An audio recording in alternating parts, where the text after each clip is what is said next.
Hola amigos, yo soy Manu Duarte y esto es Generador. Estamos otra vez desde www.bigbangmexico.com y seguimos aquí con Toño y con Esteban. Gracias. Muchas gracias por seguirnos haciendo tan grata esta entrevista. Gracias.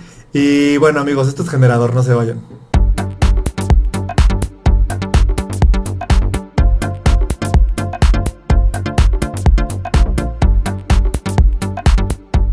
Listísimo, ya estamos aquí de regreso, Esteban. Pues esto que estás haciendo desde tu país, desde tu estado, específicamente en Santa Fe, en Argentina, pues yo creo que te ha llevado, pues obviamente a ir aterrizando específicamente en cosas, ¿no? Porque la comunidad, como bien lo decíamos al principio, no son nada más gays, lesbianas, ¿no? Es una parte muy grande donde entra la parte trans, donde entra la parte de transvesti, etcétera, etcétera, ¿no? Específicamente tú ahora estás en una parte que nos vienes a presentar, que es este informe, que es a 2 años de implementación del programa integral trans en Santa Fe.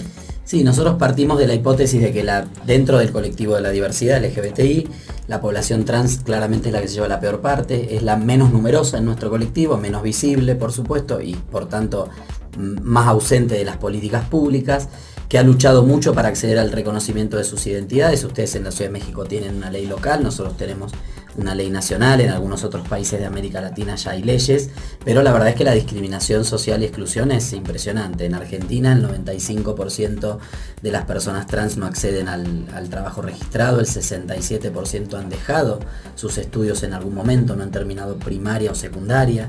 La expectativa de vida en toda América Latina del colectivo trans se sitúa entre los 40 y 42 años, casi la mitad que el resto de la población, y nuestra hipótesis es que ante una situación tan grave de exclusión y de discriminación, intentar resolver algún aspecto puntual de la vida de una persona trans, o el trabajo, o la educación, o la vinculación con la familia, o la vivienda, o la falta de alimentos, queda corto, ¿no? Entonces establecimos y elaboramos conjuntamente con el Sistema de Naciones Unidas en Argentina, Ya, específicamente con la ONU. Con la ONU, con todas las agencias de la ONU, un programa que pone recursos del Estado para atacar con una batería de acciones a las personas del colectivo trans.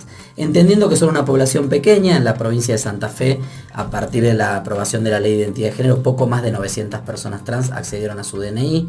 Hay algunas más que no han accedido aún, pero es una población...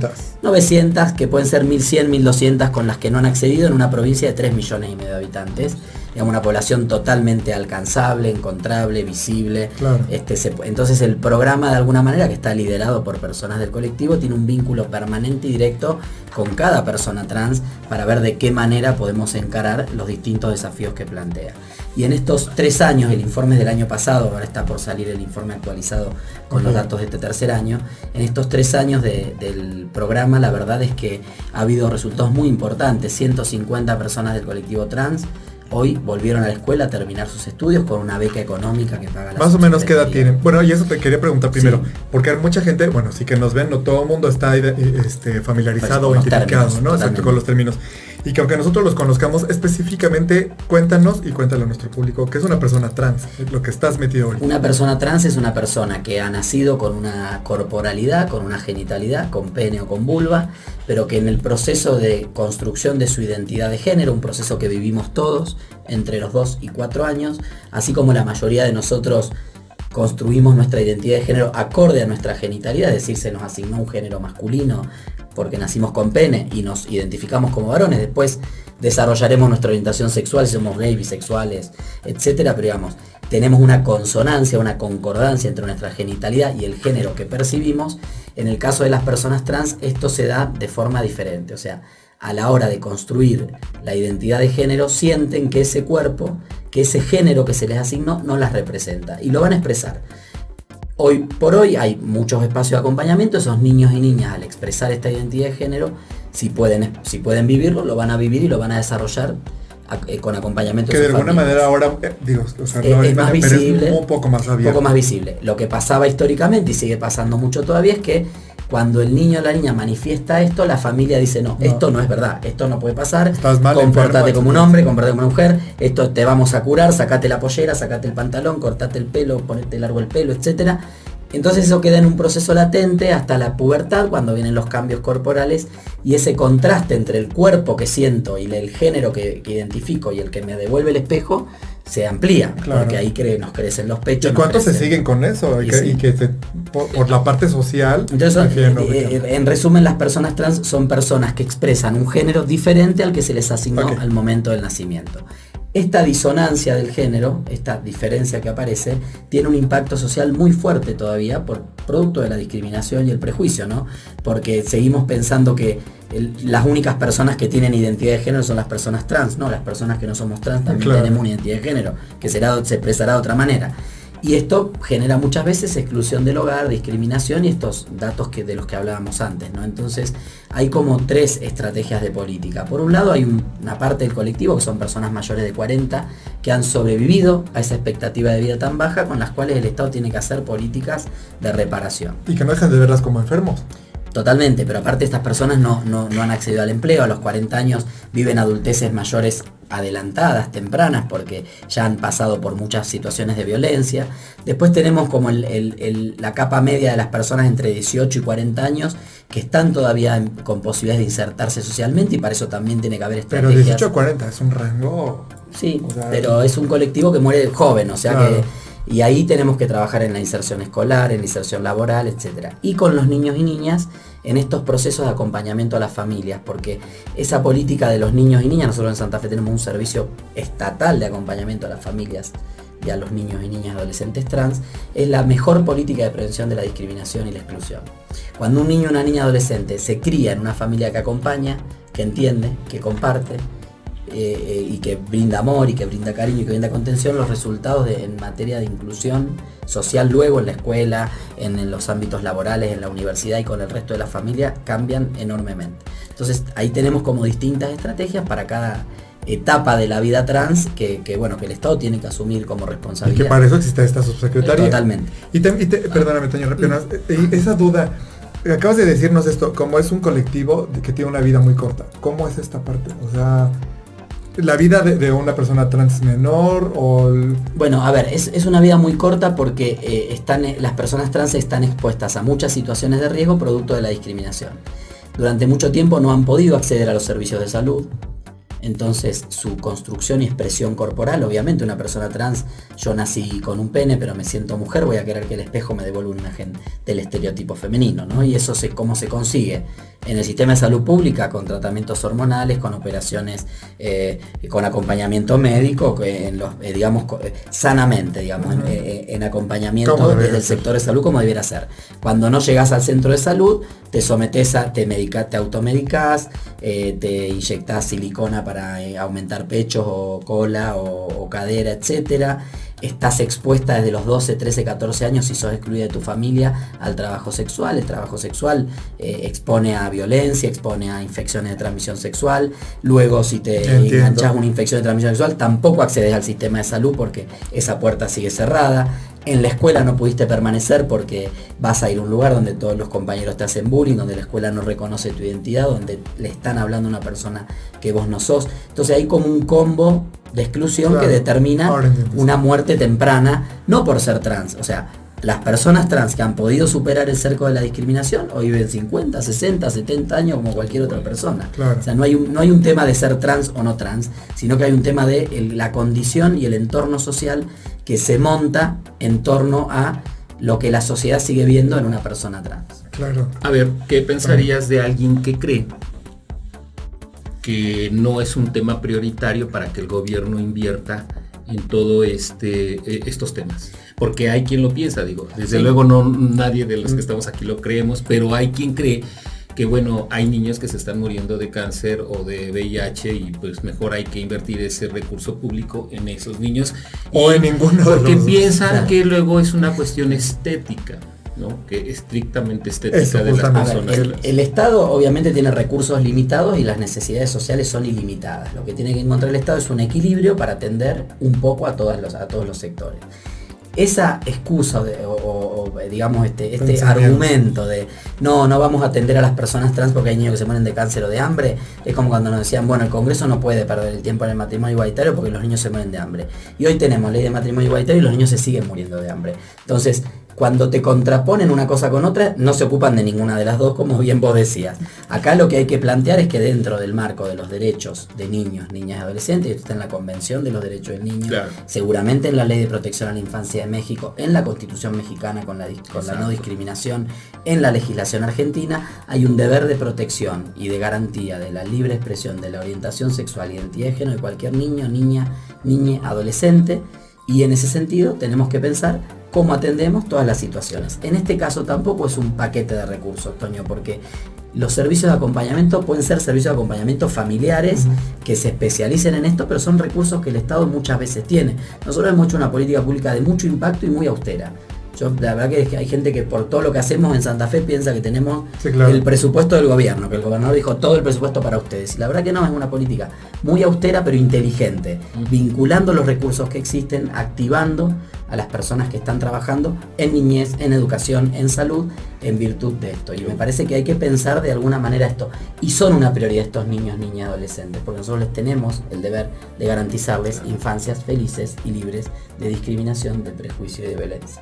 Es que justamente yo creo que tiene que ver con el que la gente y todos en general, quitarnos telarañas de la cabeza, porque el problema muchas veces es cuando es un no de por medio y no de no me interesa si es trans, gay, lo que sea, cuando es no, porque no conozco cuando no acepto lo que no conozco, entonces pues ya de ahí, a partir de ahí empiezas con toda la lucha, es que tienes que estar convenciendo cuando ya existe, ya está. Y ¿sabes lo que pasa, Manu? Primero, desnaturalizar una idea instalada de que la sexualidad en las personas nos aparece de adultos. Claro. O sea, a los 18 descubrí que era gay. Ya. O sea, yo a los 8 sabía que era gay. No, que yo sigo escuchando. Y a los 11 todavía me enamoré de un compañero en la escuela. Y que sigue escuchando todavía que te dicen, es que se hizo gay porque lo violó su tío, porque lo tocó. Totalmente. O porque vio, o porque era en la televisión ahí, entonces te incentiva. Y la orientación sexual, identidad de género es algo inherente a las personas por alguna circunstancia que no vamos a analizar porque no nos interesa. Algunas personas somos gays, lesbianas, bisexuales, trans y otras son heterosexuales. Y que existe, el problema de la gente es eso, que no vuelva con lo mismo, no es gay y no es lesbiana, pero hay una diversidad. Totalmente. Y que existen y que están. Pero vos diste en el clavo, Manu, con un tema. Vos es que nosotros en este servicio de acompañamiento hemos logrado que muchos niños, niñas trans permanezcan en las escuelas. Y la experiencia escolar de un niño, niña trans con otros niños, niñas y niñas no es de discriminación. Tenemos niños de 6 años, niñas de 7, 8 años en la escuela primaria. Que hay una apertura. Para los chicos es su compañero, su compañera, claro. Y si un día vino vestida de nena y dice yo me llamo Inés, y sos Inés, ¿y cuál va a ser el problema? Claro. Y si un día vino vestido de varón y llama Juan José, dice, hola Juan José, ¿cómo estás? Así vos nos habías dicho que sentías claro. Esto. La experiencia, nadie nace discriminando, la discriminación la aprendemos, los prejuicios los claro. Adquirimos. Las telarañas las producen las arañas, no venimos con las telarañas, no nacemos con telarañas, nacemos abiertos a conocer, a educarnos, a aprender. Si la educación y el aprendizaje, por eso tanto énfasis hacemos nosotros en la educación sexual integral, si la educación en las escuelas es hacia una cultura de la celebración de la diversidad, del respeto del otro, de los derechos humanos, de la inclusión y de la igualdad, así nos vamos a criar y esa experiencia vital vamos a tener en nuestro entorno con nuestra comunidad, seamos o no integrantes del colectivo LGBTI. Y esto justamente, que no nada más sea Argentina, México, Latinoamérica, ¿no? Sino esta parte global, donde toda la gente pudiéramos entender totalmente. Esto, que podríamos avanzar mucho más fácil y mucho más rápido, quitando todas estas ideologías, ¿no? Que están mal puestas. Ahora cambiando un poco de tema, bueno, en este mismo primero, antes de terminar esta cápsula y esta rica entrevista, ¿qué sigue ahora después de esto?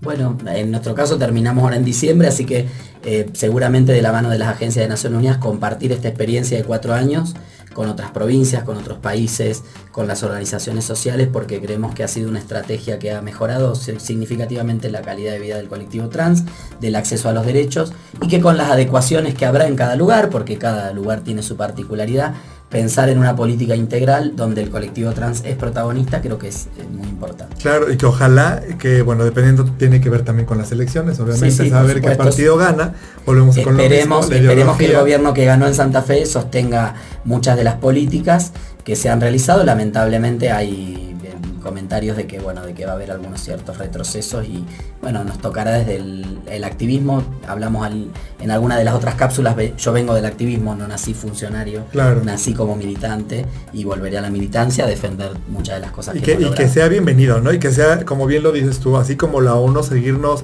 y seguirte colgando, y no colgando, pero sí llegando de la mano de diferentes personas que sí quieran, y que bueno, así como viniste ahora aquí a Generador, aquí hasta México, pero que igual así, o sea, en nuestro país podamos seguir avanzando con estas partes, con lo que tú haces, Toño, también igual, en toda esta parte del activismo y en seguir luchando, ¿no? Por quitar, pues básicamente este rollo, ¿no? La ideología, las telarañas y poder poner en la mesa todo el menú de opciones que tenemos para poder crecer y avanzar. Y en un país que es una referencia muy importante en Latinoamérica y que nos sigue dando buenas noticias, porque hace poquito se aprobó el aborto en Oaxaca. Sí, yo sé que estamos en un momento de muchos debates y de muchas tensiones, pero la verdad es que para un contexto latinoamericano que en muchas formas se expresa en un retroceso de derechos, México tiene mucho potencial para seguir avanzando, porque avanzó mucho, pero le queda mucho camino por recorrer, y tenemos que lograr que esos avances se consoliden, porque también Latinoamérica está mirando a México, como en su momento miró a Argentina, como miró a Uruguay, como miró a Brasil en algún momento, y ahora lo miramos con preocupación.